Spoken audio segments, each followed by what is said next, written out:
Très bien, donc allons-y, on se lance dans le vif du sujet si la présentation veut bien marcher. Oui, c'est bon.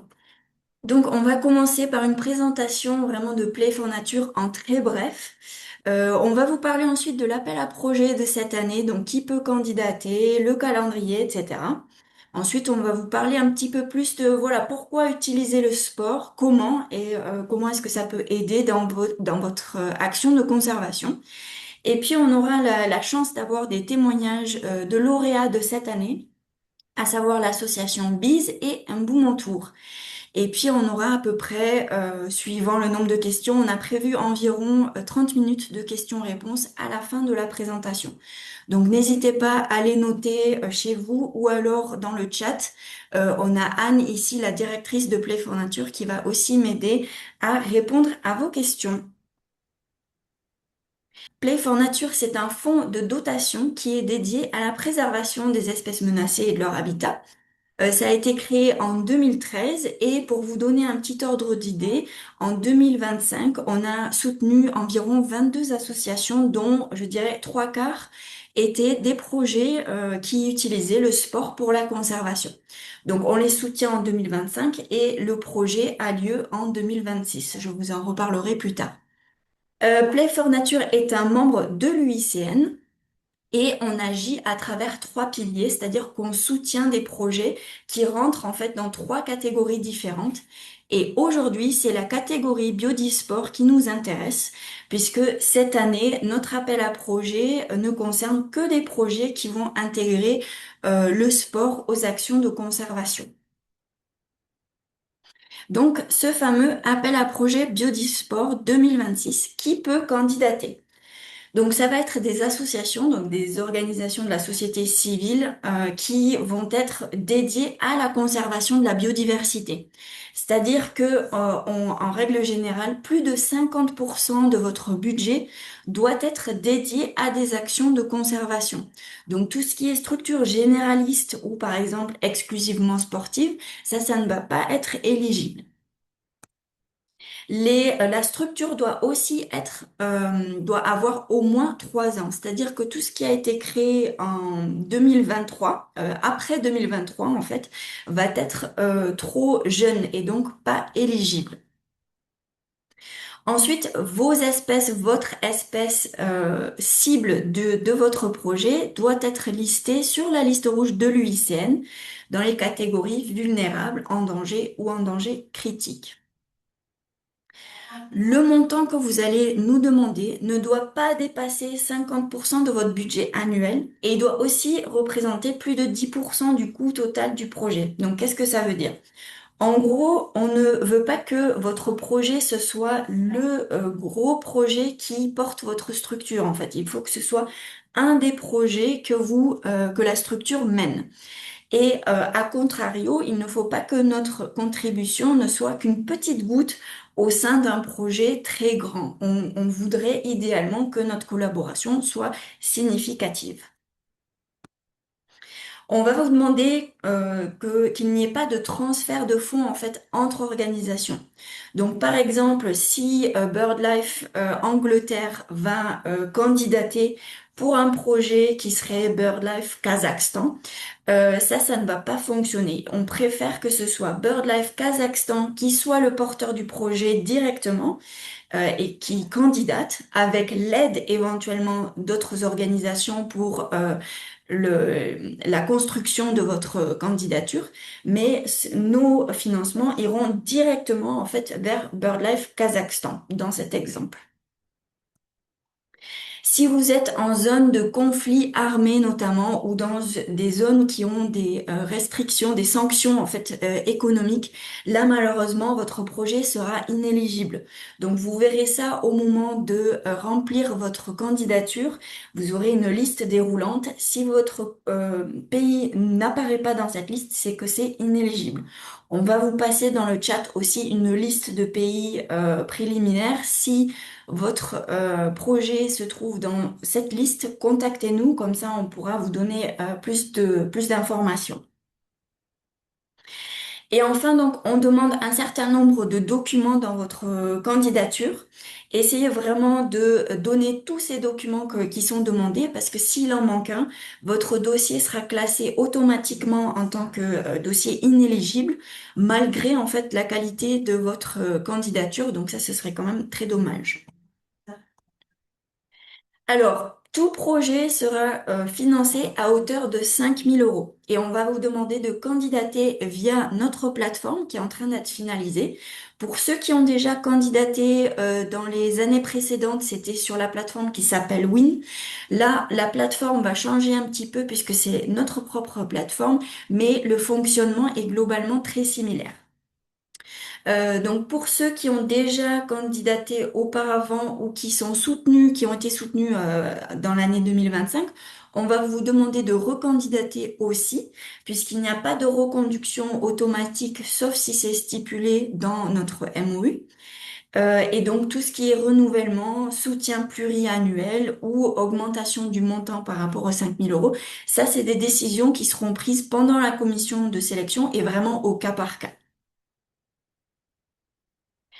En termes de temporalité, donc on vous demande de candidater cette année pour des projets qui seront mis en place l'an prochain, donc l'année 2027. Pour vous donner un petit peu un ordre d'idée, donc vous aurez un certain temps pour candidater, du 15 juillet au 16 août cette année. Ensuite, il y aura une phase d'évaluation et de sélection qui va durer jusqu'à fin octobre globalement. Ensuite, les décisions seront communiquées à tous les lauréats. Et puis, il y aura quelques étapes administratives qui seront nécessaires, dont le transfert, par exemple, des financements qui peuvent prendre un petit temps. Donc, on va assez rapidement se retrouver à la fin de l'année, d'où notre demande de nous décrire un projet qui sera mis en place l'année prochaine. Voilà à quoi va ressembler un petit peu la plateforme dont je vous ai parlé. Celle-ci sera accessible à travers notre site internet Play for Nature. Vous aurez l'onglet Soumettre un projet qui va vous amener sur cette plateforme. Et puis vous voyez ici en haut à droite le bouton Candidater qui vous amènera à travers le formulaire de candidature. Donc ici, c'est encore le visuel de Win, mais en gros, vous aurez aussi ces différentes étapes à remplir en ligne. Et à la fin, vous aurez un message automatique qui confirmera que votre projet a bien été soumis. Donc finalement, quel est ce cœur du sujet? Pourquoi est-ce que nous, on trouve ça important d'utiliser le sport pour la conservation de la biodiversité? Nous sommes convaincus que le sport, c'est un des moyens les plus efficaces de mobiliser un grand public autour d'un même but qui est de conserver la biodiversité. Et donc nous, qu'est-ce qu'on entend par sport? On a quand même une définition assez flexible de ce qu'on veut dire, de ce qu'on entend par sport, à savoir une activité physique qui est organisée, qui comporte des règles, qui peut être pratiquée individuellement, mais ça peut aussi être en groupe, et ça peut totalement inclure des formes traditionnelles ou populaires suivant la culture locale. C'est même d'ailleurs encouragé. Donc ce n'est pas obligatoirement une compétition de football, ça peut être vraiment une activité physique qui est pertinente pour la culture, les traditions locales. Donc il y a plusieurs façons d'utiliser le sport.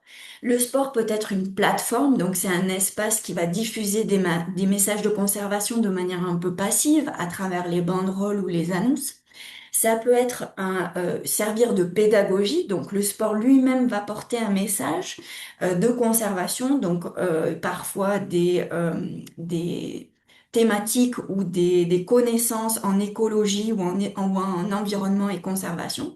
Par exemple, par des règles du jeu qui vont être un petit peu adaptées par rapport au sport ou au jeu traditionnel.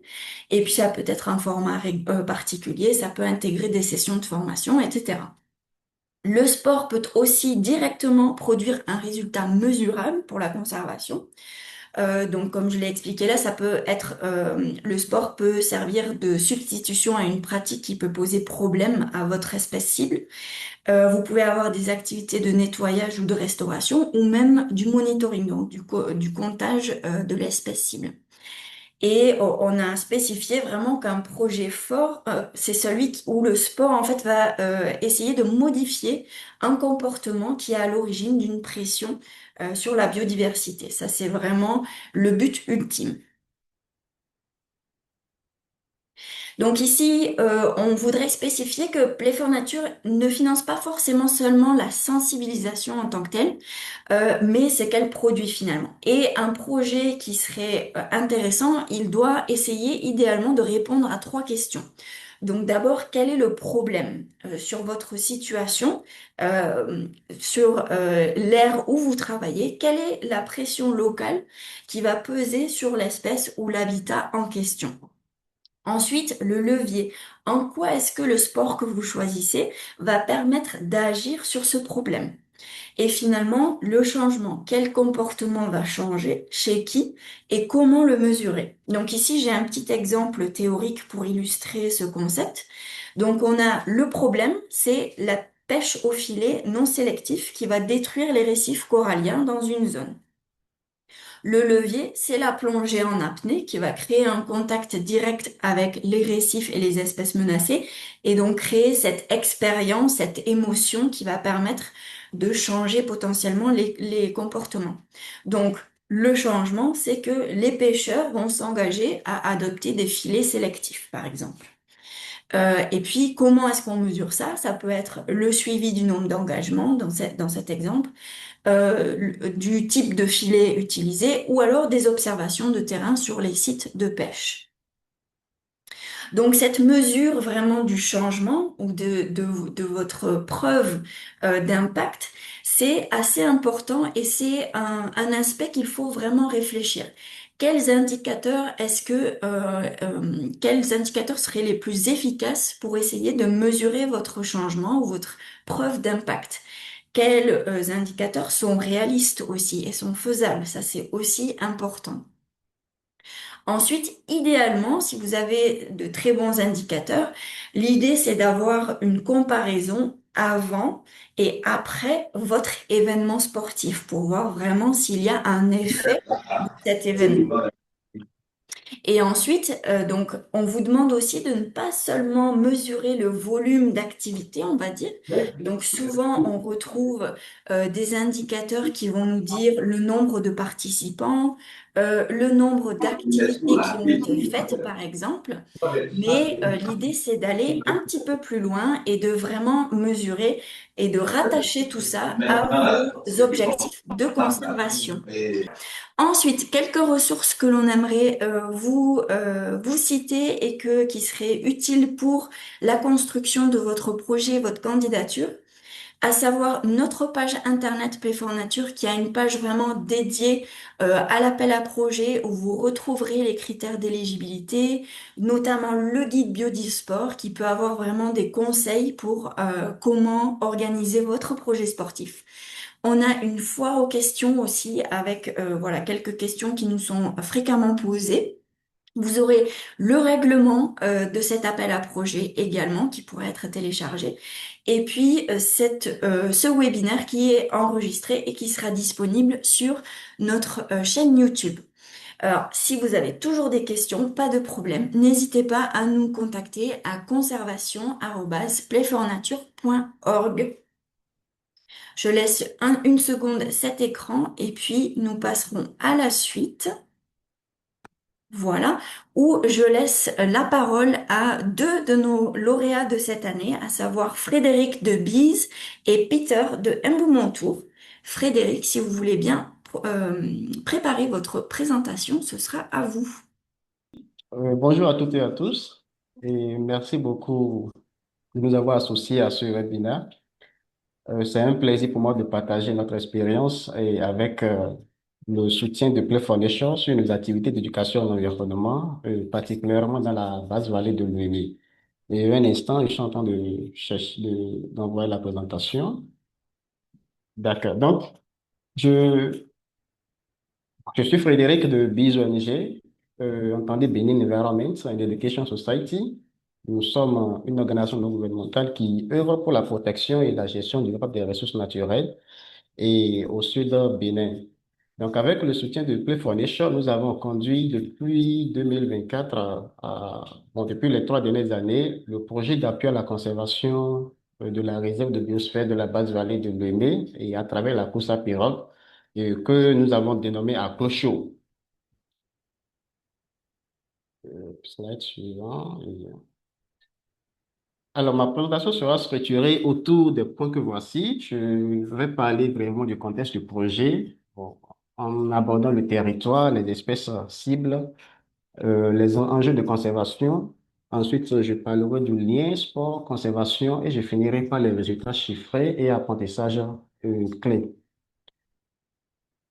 Alors, la zone d'intervention, c'est la réserve de biosphère de la basse vallée de Lemay qui fait une superficie de 314 300 hectares et qui inclut 15 communes, notamment les grands pôles de développement au sud Bénin, particulièrement, je vais dire Cotonou, Porto Novo, Abomey et Calavi.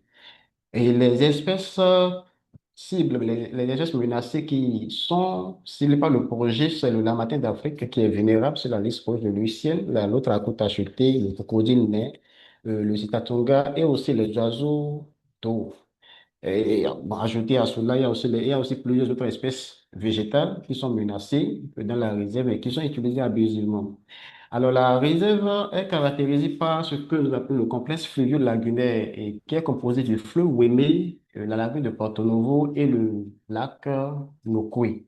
Alors, cet ensemble-là présente un mosaïque d'écosystèmes d'une importance écologique pour non seulement les espèces qui sont dedans, mais aussi pour les populations autour.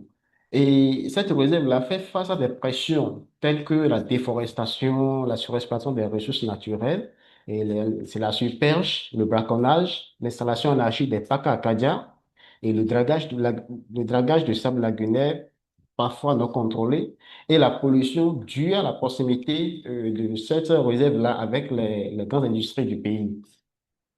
Alors, qu'est-ce que nous avons fait? Nous avons initié la course à pirogue, euh, qui a été un vecteur de communication de masse et d'éducation de l'environnement auprès des communautés riveraines. Et concrètement, qu'est-ce qui s'est passé? C'est qu'on a utilisé la course là comme une attraction un événement rassembleur pour capter l'attention des pêcheurs, des agriculteurs, des extracteurs de sable et riverains. Et pour leur transmettre des messages de sensibilisation. Bon, c'est déjà les athlètes qui portent des panneaux d'affichage mobile et des messages de sensibilisation, les casquettes, les t-shirts et autres, et des messages qui interpellent et amènent à une conscience qui ramène, qui conscientise les populations. Et à la fin, les participants, les lauréats prennent l'engagement de devenir des échos des ambassades de la nature et mènent des actions de sensibilisation auprès de leurs pairs. Bon, c'est les dénonciations, c'est les interdictions de ne pas couper telle espèce, de ne pas couper telle espèce d'arbre, de ne pas tuer ou de ne pas capturer telle espèce, ou bien de revoir les filets de capture qui sont utilisés pour capturer les poissons et autres. Et comme résultat clé, sur les 3 ans de mise en œuvre de ce projet-là, bon, la première année, nous avons eu 96 participants à raison de 24 femmes et 58 hommes. Et la deuxième année, nous avons remarqué une parité au niveau des participants, c'est 48 pour les deux sexes. Et la troisième année, c'est les hommes qui sont plus intéressés et avec le même chiffre pour les femmes. Et sur les 3 ans, nous avons sensibilisé en 2024 environ 3000 personnes. Et en 2025, bon, il y a 2000 personnes qui sont ajoutées. Et en 2026, ça, c'est 8000 personnes environ que nous avons pu sensibiliser à travers la course à pirogue. C'est devenu un événement qui rassemble, qui mobilise. Et chaque fois qu'on lance, beaucoup de personnes sortent pour venir regarder, mais qu'est-ce qui se passe, de quoi il s'agit. Et nous, on profite pour glisser des messages de sensibilisation. Alors, comme apprentissage clé, le sport bon, est utilisé ici comme une opportunité d'investissement dans une solution communautaire qui, bon, chez nous, a fait ses preuves. Et ça a permis de rassembler beaucoup de monde et distiller, diffuser des messages de sensibilisation. Et ça a aussi permis de remarquer que les pressions sur ces choses-là ont diminué depuis 2024 à ce jour. Et pourquoi? Parce que la communauté, bon, euh, les autorités locales sont impliquées et cela renforce la crédibilité et l'impact du projet. Et c'est déjà, le sport que nous avons choisi de faire, c'est déjà quelque chose de communautaire que les gens sont l'habitude de faire. Et voilà, ça a suscité encore plus d'engouement à la chose. Donc, ici, c'est le sport et la culture ont constitué de puissants leviers de sensibilisation et la participation des communautés la participation des personnes intéressées à renforcer l'engagement durable de la communauté et les femmes aussi qui participent a permis, bon, jouent un rôle essentiel dans la conservation de ces espèces-là. Et comme perspective, c'est de pérenniser la compétition à Clochot. Déjà, la réserve, c'est 15 communes. Et nous avons évolué sur 4 communes pendant les 3 dernières années. Et les prochaines années, nous souhaitons évoluer sur les 15 communes. Et sur les communes restantes, les 14, les 11 communes restantes, pardon. Et qu'est-ce que nous voulons également faire, c'est de développer la natation aussi, et la natation communautaire et le football vert, qui sont également des sports qui rassemblent au sein de la réserve. Donc, nous voulons également étendre l'approche là à d'autres bon, communes de la réserve, comme je le disais déjà, pour que les messages là soient distillés partout et que toute la communauté se met ensemble pour conserver ces espèces-là qui sont d'une importance capitale pour le bien-être. Donc, voilà un peu ce que j'avais à partager. Je vous remercie pour votre attention. Merci beaucoup, Frédéric. C'est vraiment une très bonne mobilisation qu'on a vue et puis des perspectives très intéressantes pour un projet qui est très inspirant. Peter, est-ce qu'on peut passer à votre présentation, s'il vous plaît? Merci beaucoup, c'est bon. Je suis Monsieur Peter Pilembo de l'ONG Montour. Nous intervenons en République démocratique du Congo. Comme vous pouvez le voir sur la zone d'intervention sur la carte, nous sommes dans la partie ouest de la RDC et notre zone d'intervention est bien caractérisée par une mosaïque des forêts savanes, une mosaïque des forêts savanes avec une forte densité de population de bonobos. Vous pouvez passer au slide suivant, s'il vous plaît. Voilà. Donc, dans notre zone d'intervention, nous avons une mosaïque des forêts savanes que nous estimons à 50 000 hectares de forêts parce qu'il s'agit là d'une concession forestière de communautés locales qui a été créée, c'est-à-dire avec des titres au niveau de la province. Et cette zone est caractérisée par une forte densité de bonobos, le bonobo panpaniscus, qui est l'espèce la plus proche de l'homme. Elle est menacée d'extinction, classée sur la liste rouge de l'UICN comme espèce vulnérable. Et c'est aussi une espèce endémique qu'on ne trouve qu'en République démocratique du Congo. Également, dans notre zone, il y a l'existence d'une culture favorable à la conservation de bonobos, c'est-à-dire nous avons dans la zone une culture qui interdit la consommation, la chasse de bonobos. En effet, le bonobo est considéré comme un humain. La légende raconte que le bonobo était un humain qui vivait avec les autres, mais qu'il était arrivé un moment où le bonobo s'était endetté. Et par crainte de devenir esclave de son frère, parce que la loi disait que quand vous avez la dette de votre prochain, vous devenez son esclave. Par crainte de devenir esclave, le bonobo a dû s'enfuir dans la forêt pour ne pas devenir esclave de son frère. Et depuis lors, les anciens relatent à leurs enfants que nous avons notre frère, notre cousin qui vit dans la forêt. Vous ne devez ni tuer ni consommer sa viande. Et c'est cette loi qui contribue également à conférer au bonobo une protection vis-à-vis des différentes menaces. Cependant, en dépit de l'existence de cette culture, l'habitat de Bonobo fait face à diverses pressions. Notamment, il y a l'agriculture sur brûlis, également des pièges qu'on utilise pour attraper des animaux dans la forêt. Et il s'ensuit aussi avec des pressions liées au braconnage dans la zone d'intervention.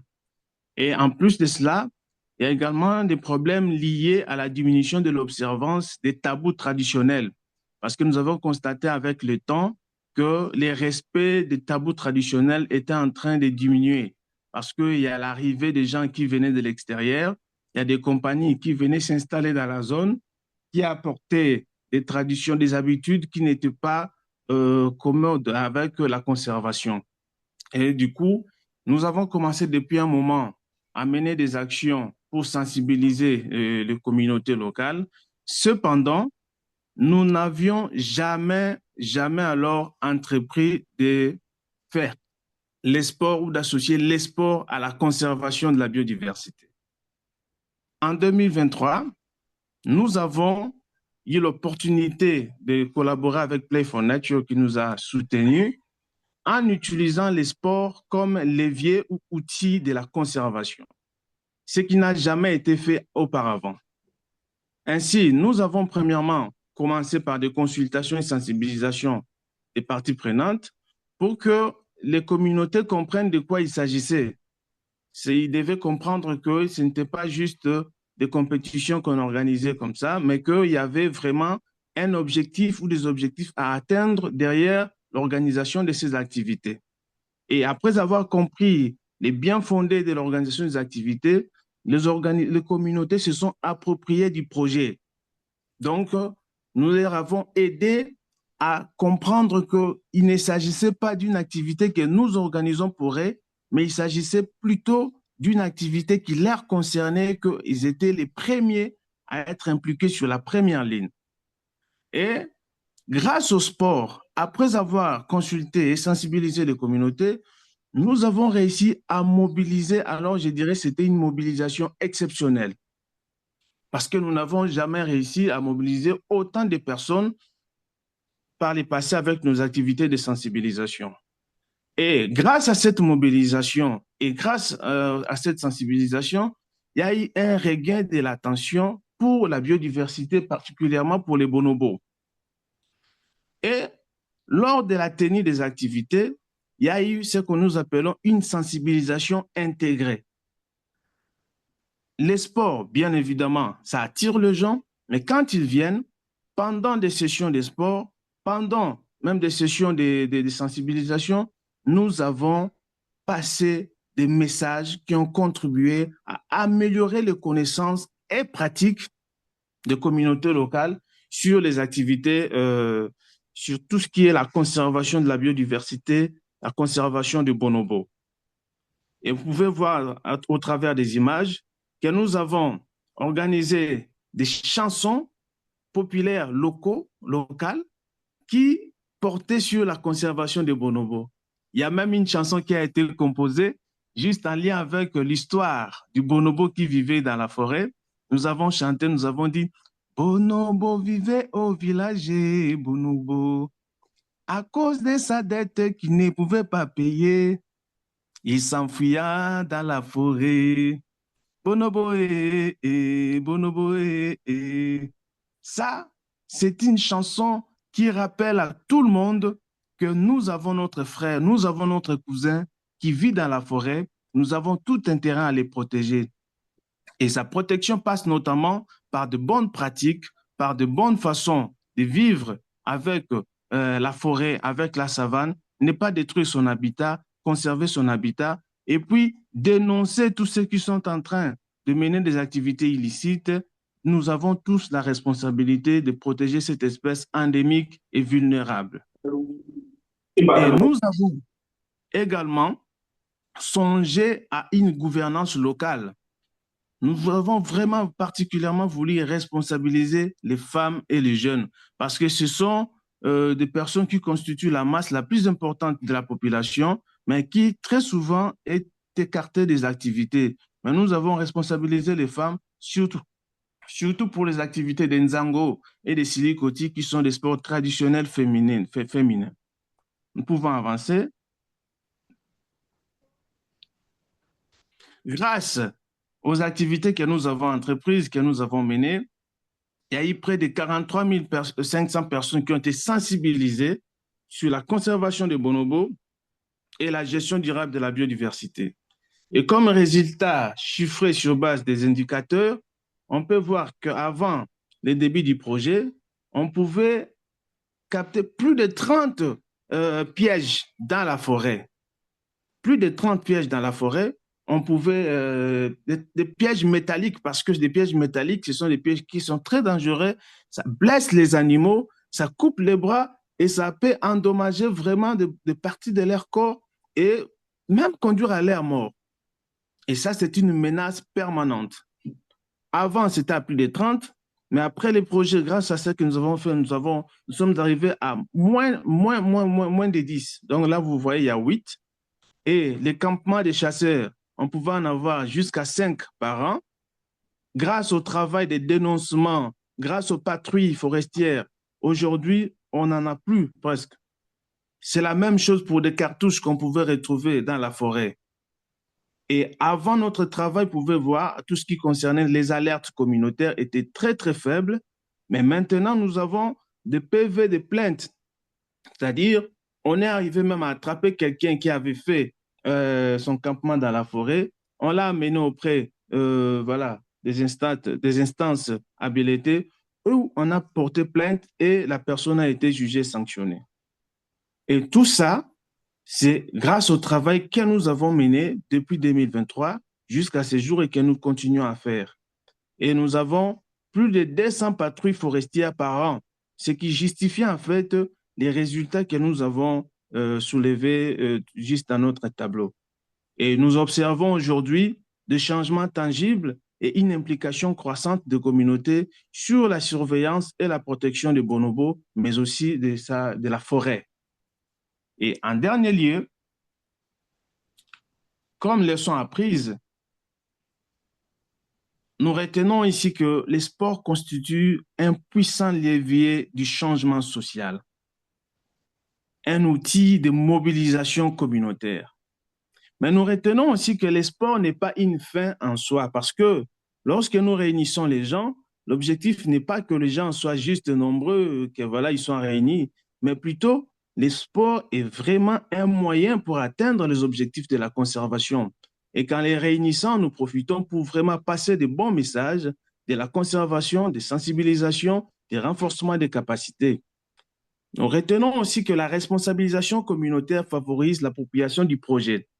Par exemple, tous ceux qui ont été primés comme ambassadeurs, nous les associons à nos différentes activités parce que ce sont des gens qui portent maintenant l'image du sport, l'image du bonobo. Et dans toutes les activités, nous partons avec eux, nous les associons et déjà leur présence influence, impacte auprès des différents membres de la communauté. Il faudrait également tenir compte des pratiques locales et cela est un atout majeur pour la réussite de projets que nous sommes en train de mettre sur terrain. Mais également, l'implication active des leaders locaux et des autorités politico-administratives demeure indispensable. Nous ne pouvons pas travailler sans eux. Leur présence est vraiment, vraiment, vraiment indispensable au travail que nous sommes en train de faire. Et aussi, nous pouvons retenir que la participation active des femmes et des jeunes renforce l'efficacité et la durabilité des actions. Et en perspective, bien évidemment, ce projet a suscité beaucoup, beaucoup d'intérêt au sein de la communauté. Et il y a beaucoup de demandes, de fortes demandes de la part d'autres communautés voisines qui reçoivent, qui écoutent les échos vraiment de ces projets que nous mettons en œuvre et qui souhaitent vraiment, vraiment un accompagnement par rapport à la mise en œuvre de ces projets. Donc, bref, voilà, brièvement, voilà ce que je peux dire par rapport à notre projet que nous mettons sur terrain. Je vous remercie sincèrement pour votre aimable attention. Merci beaucoup, Peter. Vraiment, une preuve directe, encore excellente présentation et preuve directe que le sport permet une mobilisation considérable, vraiment. Et puis, avec des résultats concrets en termes de conservation également. Il est temps pour les questions du public. n'hésitez pas à activer votre micro et à poser votre question en direct. Donc, je me permets dans le chat, déjà, je voulais remercier nos deux intervenants invités de cette session qui nous ont présenté des très beaux projets, enfin qui ne sont plus du tout à l'étape de projet d'ailleurs, mais d'événements vraiment bien concrets. C'était très très intéressant. Merci à tous les deux. Sinon, j'ai mis à disposition dans le chat les ressources euh, que tu as évoquées, Fleur, comme le lien pour accéder directement à la page du projet sur le site internet, le lien pour accéder au guide Biodisport qui permet de concevoir un projet qui va répondre aussi à certaines de nos attentes, et le règlement de l'appel à projet. Merci beaucoup, Anne. Bon, je voudrais poser une question. Oui, allez-y. Merci beaucoup. La présentation a été claire, on a bien compris. Maintenant, le projet prend en compte combien d'années? C'est sur combien d'années? Alors, notre financement, il va porter généralement sur une seule année. Par contre, votre projet peut être cyclique, c'est-à-dire que vous pouvez avoir, comme par exemple les projets qui nous ont été proposés ici, qui nous ont été présentés, c'est des projets qui vont avoir lieu chaque année, par exemple. Donc, c'est totalement faisable d'avoir quelque chose qui soit répétitif. Mais pour l'instant, et surtout pour de nouvelles associations qu'on n'a pas financées auparavant, on va avoir un financement sur la durée d'un an. D'accord, merci beaucoup. Merci à vous. Pas d'autres questions? Voilà, encore une fois, si quelque chose vous vient en tête pendant la construction de votre projet ou pendant la phase de candidature, n'hésitez surtout pas à nous envoyer un mail et on pourra vous aider à travers voilà, notre correspondance par mail. Merci beaucoup à tous ceux qui étaient présents. Merci beaucoup à Peter de Mbou Mon Tour. Merci beaucoup à Frédéric de Bise pour votre super présentation. Et bonne chance à tous. On a hâte de voir vos candidatures, de lire un petit peu les projets qui sont toujours très créatifs parce qu'il faut quand même, c'est quelque chose de particulier à mettre en place. Le sport pour la conservation. Donc voilà, on a hâte de lire vos projets. Merci beaucoup à tous et une bonne journée encore.